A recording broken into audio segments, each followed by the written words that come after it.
пачало спыняцца, каб ледве пашкодзіць, да ракі прабрацца, да ракі прабрацца.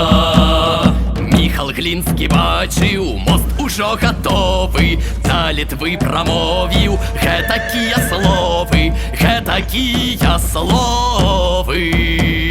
Каб айчыну маці мужна ратавалі, ты татараў лютых мужна ваявалі, мужна ваявалі. Нашы як ударылі раптам на татараў, сонны гром нясецца, неба льецца жарам, неба льецца жарам. Там з атрадам Глінскі уласным прытаіўся, ад пастрэлу другі конь пад ім заваліўся, пад ім заваліўся. Ён на іншага ўскачыў, не зважаў німала, так як гетману і ўсім рыцарам прыстала, рыцарам прыстала.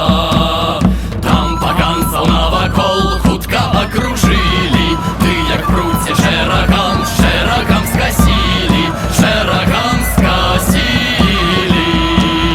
Прэч татары пабеглі, хто як уцякае, а Літва імчыцца ўслед, смела даганяе, смела даганяе. Тысячэ ў хрыбты імгне, дзіды запускае, кроў хлюбоча льецца, па траве сплывае, па траве сплывае. Гук і крык над полем, па лясных разлогах, поўна трупаў у рацэ, па шляхах дарогах, па шляхах дарогах.